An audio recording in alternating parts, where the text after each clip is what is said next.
Good morning and Assalamu alaikum, especially to our instructor. My name is Romina Sulba and today I am going to discuss the Philippine mythology, Bathala and the other lesser god. In this presentation, I am going to discuss only the god and goddesses which are Bathala, Amanikable, Idianale, and Dumangan, and those remaining gods and goddesses will discuss my group mates.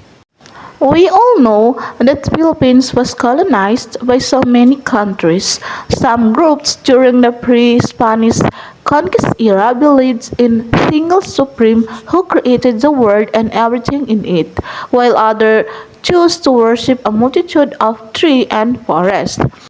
There are over 100 distinct pantheons in Philippines. Some ethnic groups have pantheons ruled by a supreme deity or deities, while other revere ancestor spirits or the spirits of the natural world, where there is chief deity but consider no deity supreme among their divinities. So Philippine mythology is incorporated from various sources, having similarities with Indonesian and Malay myths, as well as Hindu, Muslims, Shinto, Buddhist, and Christian tradition, such as the notion of heaven, hell, and human soul. Philippine mythology attempts to explain the nature of the world through the lives and actions of heroes, deities, and mythological creatures. The majority of these myths were passed on through oral tradition and preserved through the aid of community spiritual leader or spiritual leaders and community leaders.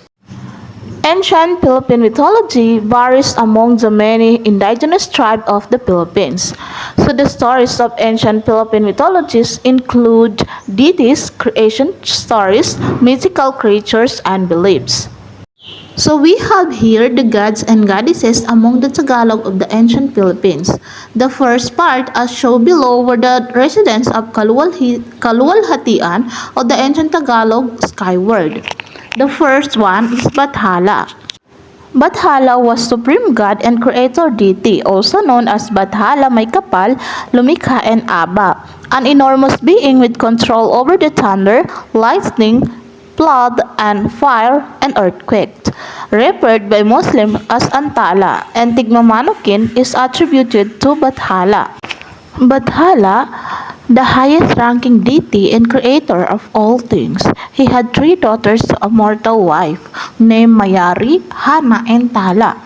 In the indigenous religions of the ancient Tagalogs, Bathala was the transcendent supreme being, the originator and ruler of the universe. He is commonly known and referred to in the modern era as Bathala, a term or title which in earlier times also applied to lesser beings such as personal tutelary spirits, omen birds, comets, and other heavenly bodies which the early Tagalog people believed predicted events. It was after the arrival of the Spanish missionaries in the Philippines in the 16th century that Bathala Maykapal came to be identified with the Christian God, hence its synonymy with Diyos. Over the course of the 19th century, the term Bathala was totally replaced by Panginoon or Lord and Diyos or God. It was no longer used until it was popularized again by Filipinos who learned from chronicles that the Tagalog's indigenous god was called Bathala. The counterpart of Bathala in Greek was Panes, Prajapati in Hinduism, Olodumare in Yoruba, and Shangdi in Chinese. The next one is Amanikable. Originally, this god was worshipped as the god of hunters. In more modern stories, he has become associated as the ill-tempered god of the sea, replacing Amansinaya among of the first-generation gods aside from Bathala. He was never married after his love was spun by a beautiful mortal maiden, which named Maganda. In frustration, he swore vengeance against the humans by sending turbulent waves and horrible tempests in order to wreck boats and to drown men. The next one was Idianale, the goddess of labor and good deeds. Native used to call for her guidance in order to make their work successful. She married Timangan and had two offspring.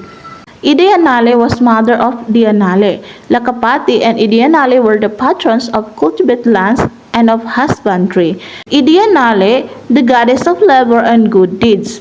She is the wife of Dumangan and mother of Dumakulem. So the last here is Dimangan or Dumangan, the god of good harvest. He was married to Idianale and had two offspring. Dumangan was the father of Dumakulem. Dumangan is the sambal god of harvest and giver of grain. So this is the end of my report. I hope you will learn something new from this discussion. Thank you.